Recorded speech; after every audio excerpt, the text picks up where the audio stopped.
Hello hi जय शंकर सभी को। जैसे कि आपको पता है कि हम ऐसी शख्सियतों के साथ मौजूद रहते हैं जो अपना नाम, देश का नाम, घर वालों का नाम, शहर वालों का नाम रोशन कर रहे हैं। हम ऐसी शख्सियतों से रूबरू करवाते रहते हैं। तो आज हमारे साथ एक ऐसे गायक मौजूद है जो है तो बेसिकली जोधपुर से, लेकिन उन्होंने अपनी आवाज़ से मुंबई पर राज कर लिया है। उनकी आवाज़ का जादू लगभग 7 गानों में हम देख चुके हैं और आगे भी आने वाले उनके बहुत से प्रोजेक्ट हैं। मैं स्वागत करता हूँ और thank you so much sir कि आपने हमारा निमंत्रण स्वीकार किया। बहुत बहुत शुक्रिया sir. Thank you so much.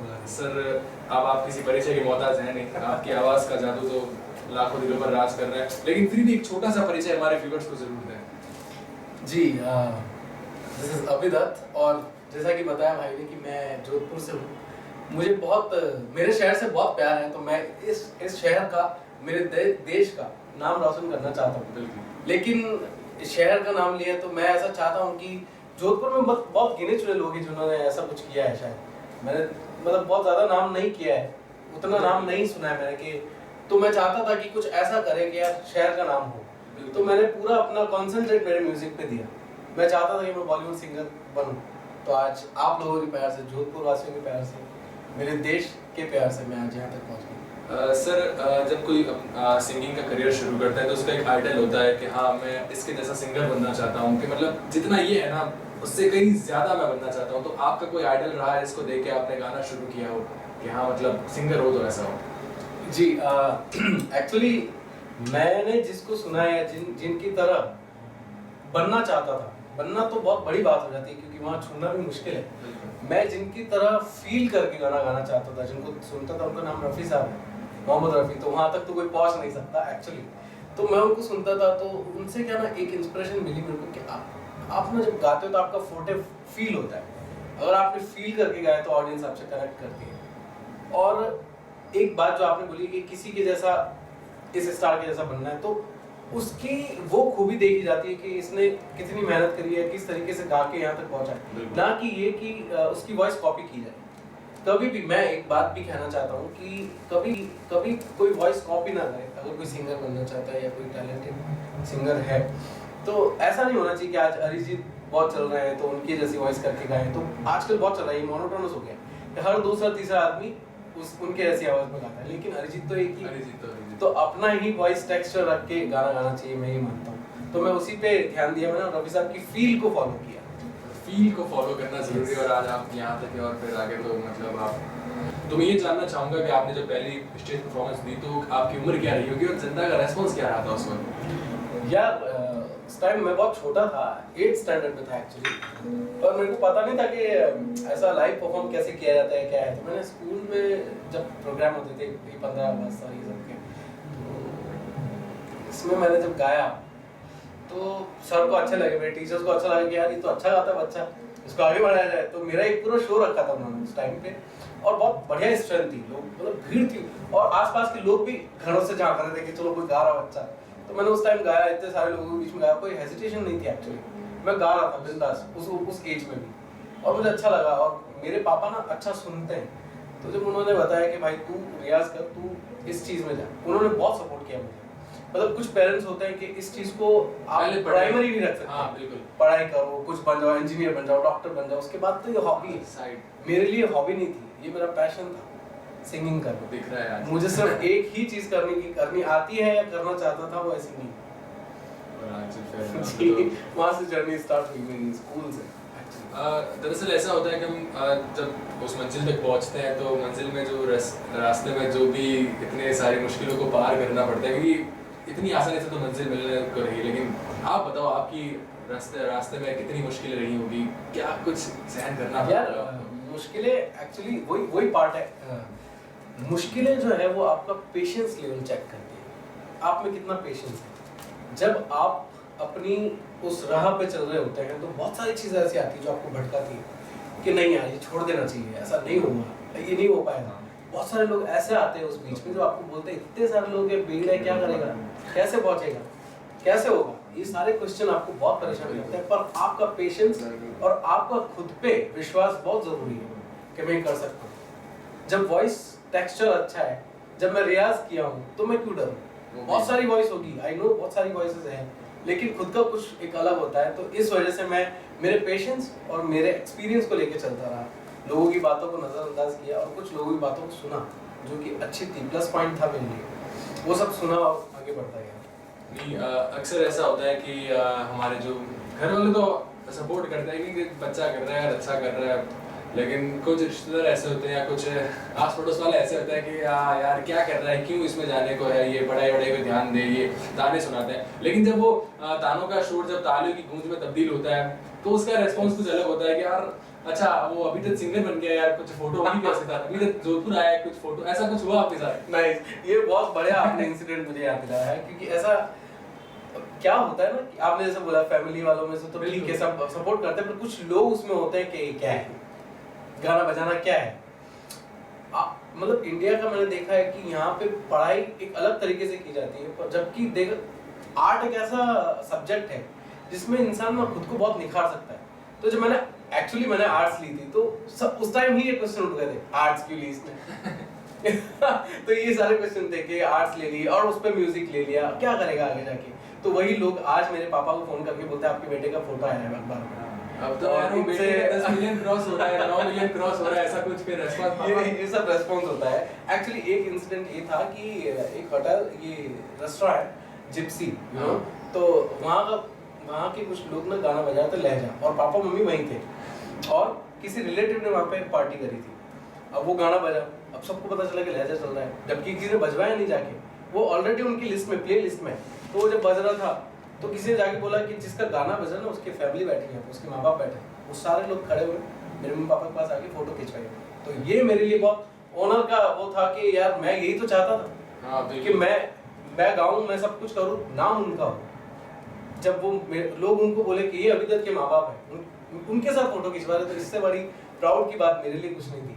तो ये सब चीजें हुई तो लोग भी, वही आपकी बात पे आता हूँ कि फैमिली जो है, और ये जो ये सब बोलते हैं कि ये सब ये क्या कर रहा है, ऐसा कैसा होगा, वो लोग आज फोटो खिंचवाने अभी तक जोधपुर आया है, बुलावा वो मुझे फोन करके बोलते हैं भाई कि तुम्हें पास टाइम ही नहीं, तुम तो मिलते ही नहीं हो भाई, कब मिलोगे, फोटो खींचनी है, ये सब होता है नहीं, अक्सर ऐसा होता है कि हम जब टीनेज में होते हैं तो लड़कियों से बात करने का थोड़ा रहता है कि यार इस लड़की को मैसेज करना है, यार ये थोड़ा क्रश है, उस मैसेज करना है, तो कभी रेस्पॉन्स आता है, कभी नहीं आता है। खैर आप तो लुकिंग वाइज अच्छे हैं, आपको तो हमेशा आएगा, लेकिन फिर भी ऐसा रहा हो कि जिस लड़की को आपने मैसेज किया हो उसका कभी मैसेज आया नहीं हो, लेकिन अब आता है कि यार बात करते हैं, तो यार प्लीज यार बात कर ले यार, ऐसा कुछ हुआ रेस्पॉन्स लड़कियों की तरफ से?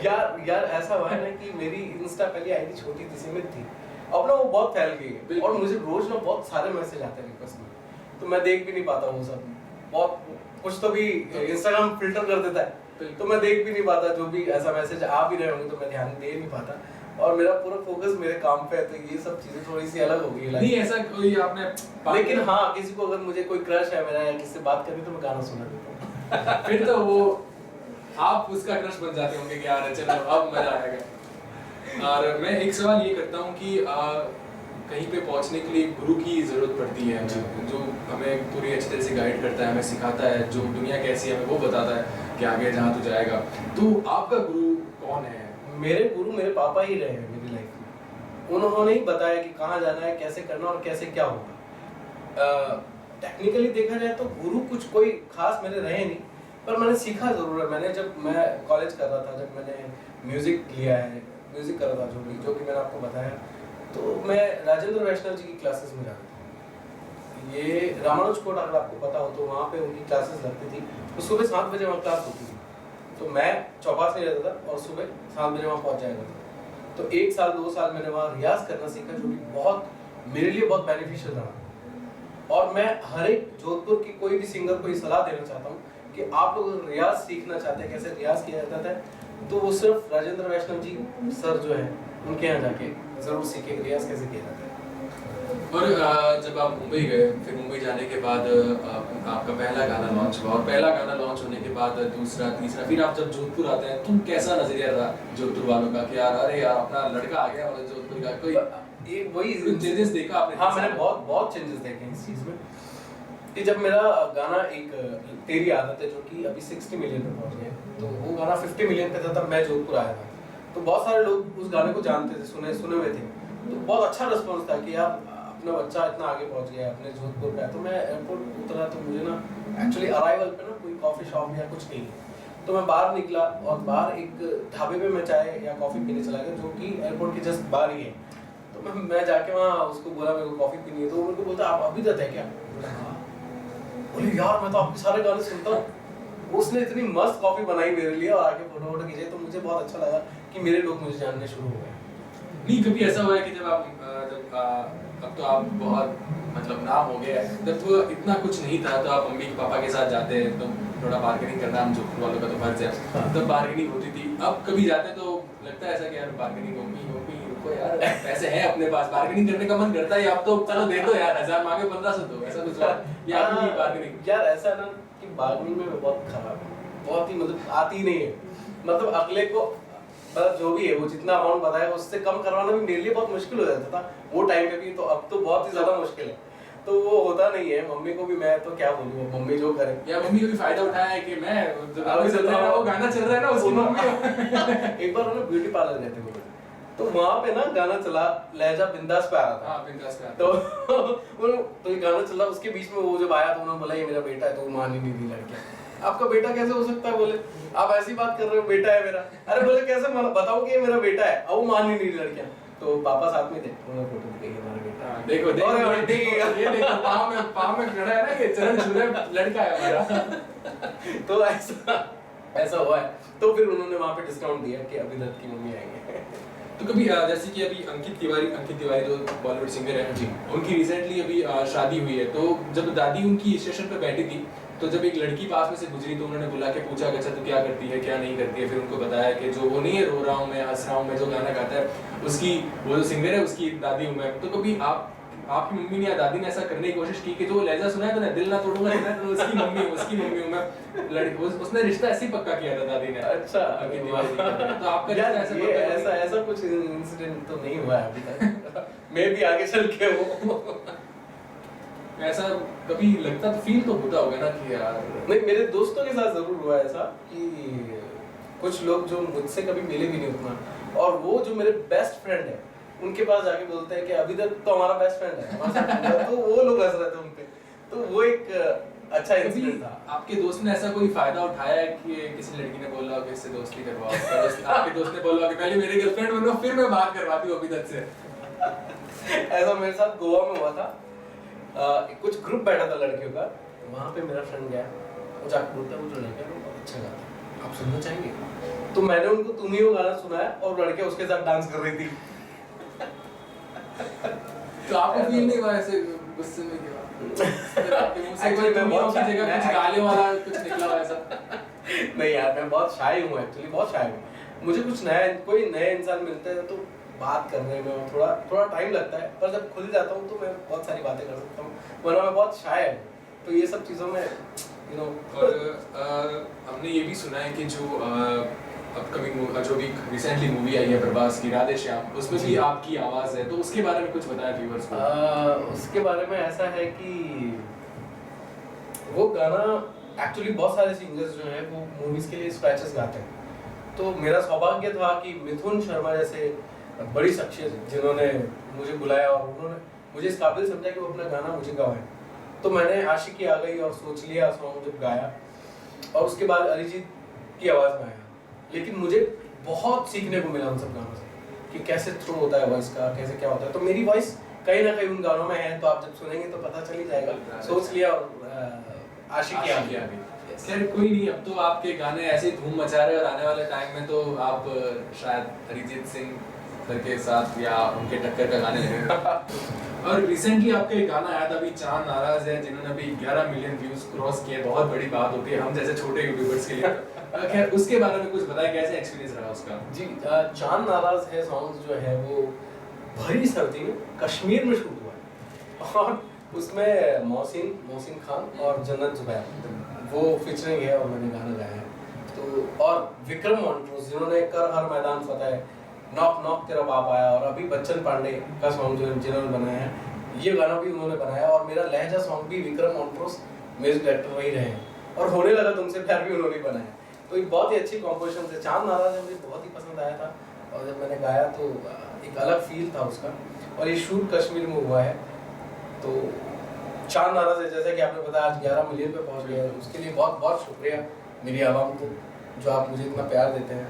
ट्रेंडिंग में रहा सॉन्ग, 1 हफ्ते ट्रेंडिंग में था, 7 से 8 दिन ट्रेंडिंग में रहा गाना। जैसे यूट्यूबर्स का सपना रहता है कि कभी हमारे वीडियोस भी आए ऐसे बिगिंस। बिल्कुल बिल्कुल आदित्य, आपका गाना जरूर आएगा। आपका गाना सॉरी आपके इंटरव्यूज जिसमें अभी तक आए हैं ये तो मतलब ये क्रॉस करेगा आप तो वैसे आपकी आवाज में जो कशिश है हमने YouTube पे सुनी है, अब लाइव थोड़ा सुनना चाहेंगे, अगर आप सुनाएं। बिल्कुल बिल्कुल। जिस सुबह मैं तुझे एक नजर देख लूं, सारा दिन फिर मेरा अच्छा गुजरता है। हर किसी के लिए ये धड़कता नहीं, बस तुझे देख कर दिल धड़कता है। मेरी हर बात में जिक्र तेरा करूं, तेरी तारीफ से चांद नाराज है, चांद नाराज है, चांद नाराज है, चांद नाराज है, चांद नाराज है। आखिर में एक सवाल है कि लहजा इसके जैसा आपने सॉन्ग किया जन्नत जुबैर, उसमें फीचरिंग थी। अभी हाल ही में आपने जो चांद नाराज है उसमें जन्नत जुबैर फीचरिंग थी। तो आपको जब पता चलता है कि जन्नत जुबैर फीचरिंग है, तब आप हाँ करते हैं या उससे पहले आप हाँ कर देते हैं? मुझे पता था आप ये क्वेश्चन पूछने वाले हैं। बिल्कुल। तो कैसा लगता है हमको ऐसे सामने देख के, क्योंकि हमने तो टिकटॉक से और या फिर यूट्यूब पे देखा है। नहीं, बहुत ही डाउन टू अर्थ और बहुत ही सुंदर, बहुत ही क्यूट है वो। हाँ वो तो लेकिन है, सुंदर और cute है। लेकिन मैं गाना जो है कंपोजिशन की वजह से गाता हूँ। अच्छा बहुत मजा आया, थैंक यू।